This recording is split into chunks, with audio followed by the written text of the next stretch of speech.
Oi, gurizada! Bem-vindos ao meu canal, beleza? Seguimos com a playlist sobre microbiologia e hoje vamos dar uma espiada em umas paradas sobre doenças microbianas do sistema digestivo.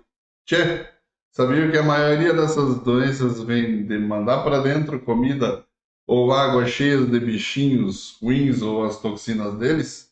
Não? Então cola nesse vídeo até o final, se inscreve no canal, curte e ativa o sininho para ficar por dentro das notificações. É claro, também manda teus comentários aí. Isso é chave para o crescimento e para a melhoria do conteúdo. Agora, sem mais enrolação, bora servir esse vídeo. Esses patogênicos geralmente metem peso no alimento ou na água depois de serem espalhados nas fezes de gente ou bicho que estão infectados com essas desgraceiras. Então, as doenças microbianas do sistema digestivo geralmente são passadas de um ciclo bem campeiro, o ciclo bosta-bosta. Tchê, esse ciclo para de rodar quando tem um trato efetivo na higiene ou no jeito de lidar com a comida. Métodos bem modernos para tratar o esgoto e desinfectar a água são imprescindíveis. E ainda tem um aumento de consciência na necessidade de criar uns testes novos que possam detectar rapidão e de forma confiável esses patogênicos nos comes, que são coisas que não aguentam muito tempo em instância. Gostaram do nosso gauchês? Vamos começar com as doenças bacterianas da boca. A boca, que é a entrada para o sistema digestório, o sistema digestivo, fornece um ambiente sustentável para uma grande variedade de população microbiana. E o primeiro que a gente vai falar vai ser então as cáries dentárias, ou decaimento dentário. Os dentes, eles são diferentes de todas as outras superfícies exteriores do corpo. E eles são duros e as células não se destacam na sua superfície. E isso permite o acúmulo de massas de micro-organismos em seus produtos. Esses acúmulos, denominados placas dentárias, são um tipo de biofilme que estão intimamente envolvidos na formação das cáries dentárias ou no decaimento dentário. As bactérias orais, elas convertem essa sacarose e outros carboidratos em ácido lático, que por sua vez ataca o esmalte dos dentes. A população microbiana sobre e em torno dos dentes é muito complexa. Com base nos métodos de identificação ribossomal, mais de 700 espécies foram isoladas na cavidade oral, e a maioria não podendo ser cultivada por métodos convencionais. Provavelmente a bactéria cariogênica, a bactéria formadora de cáries mais importante, seja o Streptococcus mutans, um coco gram-positivo capaz de metabolizar uma variedade maior de carboidratos que qualquer outro organismo gram-positivo. Algumas outras espécies de Streptococcus também são cariogênicas, mas desempenham um papel de menor importância na iniciação das cáries.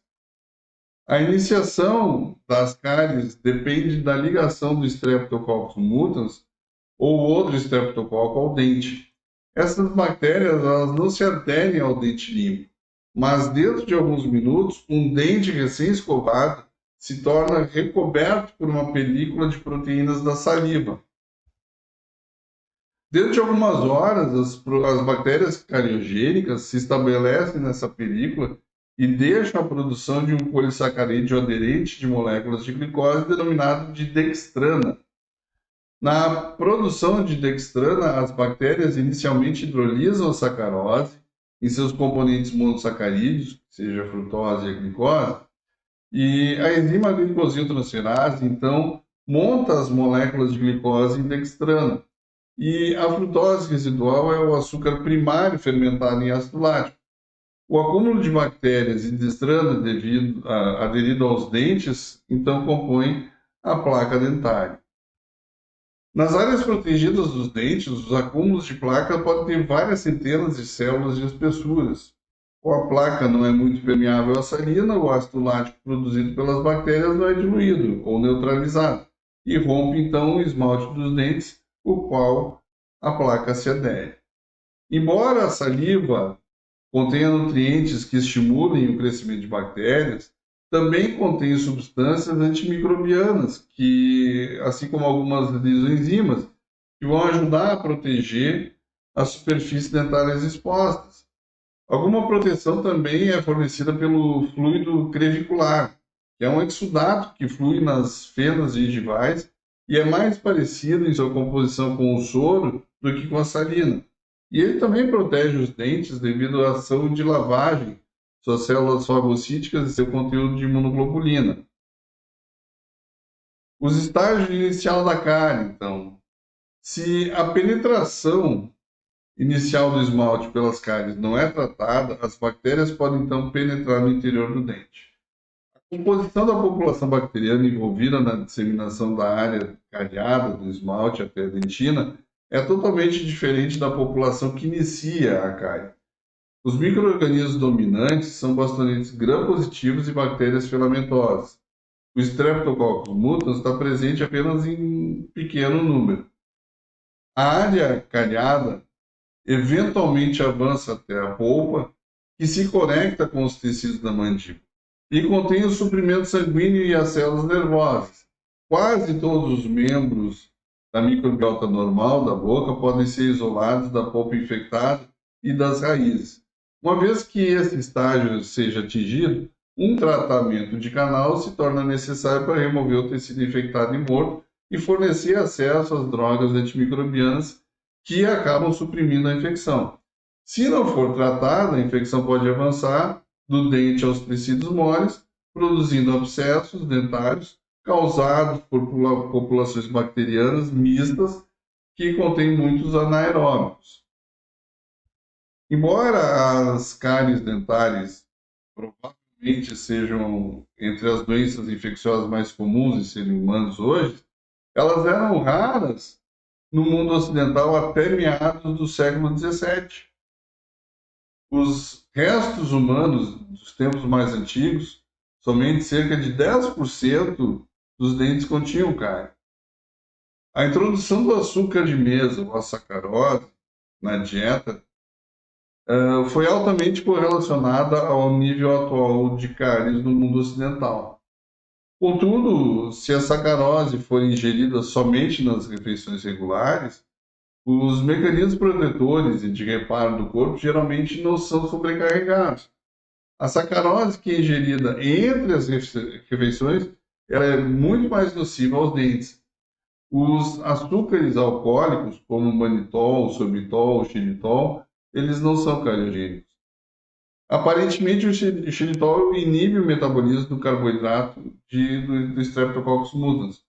É por isso que esses açúcares alcoólicos são usados para adoçar balas e goma de mascar sem açúcar.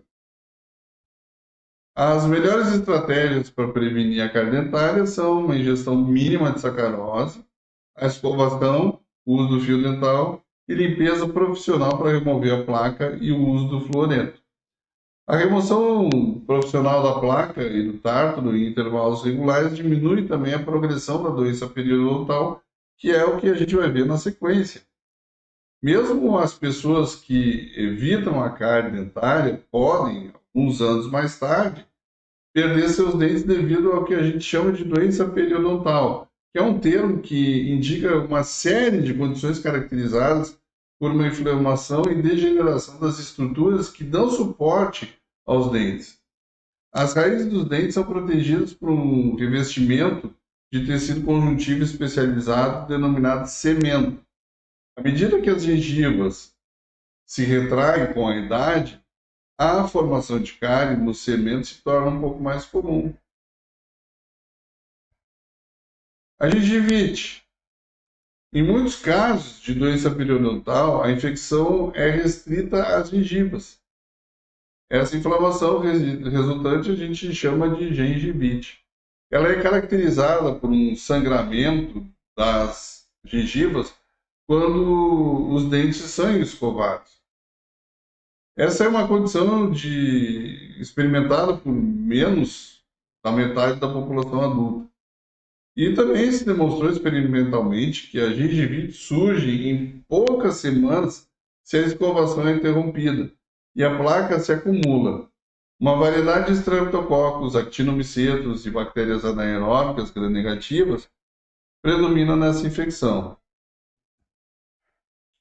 Na periodontite, né, que pode ser uma progressão da gengivite, uma condição crônica, essa condição ela pode ser insidiosa, que geralmente causa um pouco de desconforto e cerca de 35% dos adultos vão sofrer então da periodontite, que está aumentando em incidência à medida que mais pessoas, né, conservam seus dentes na velhice. As gengivas vão ser inflamadas e vão estar sangrando facilmente. Algumas vezes vão se formar pus em alguns bolsões circundando o dente. À medida que a infecção continua, ela avança em direção às pontas da raiz.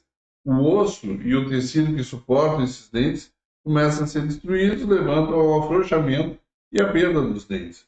Numerosas bactérias de muitos tipos diferentes, principalmente espécies de porfiromonas, são encontradas nessas infecções e o dano tecidual é induzido por uma resposta inflamatória à presença dessas bactérias. A periodontite pode ser tratada eliminando cirurgicamente esses bolsões periodontais.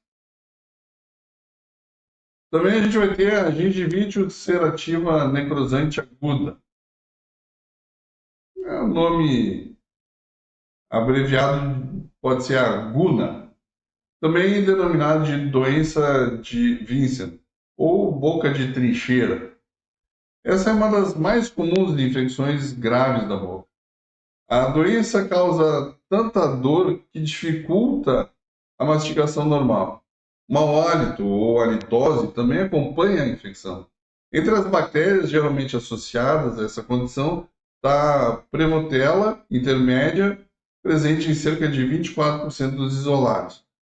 Uma vez que esses patógenos são geralmente anaeróbicos, o tratamento com agentes oxidantes, debridamento e a administração de metronidazol pode ser temporariamente efetivo. Bom, gente, não se esqueça de se inscrever no canal, deixa aquele like bacanérrimo para encher meu coração de alegria. Fiquem com Deus, permaneçam bem, permaneçam seguros e até o próximo vídeo.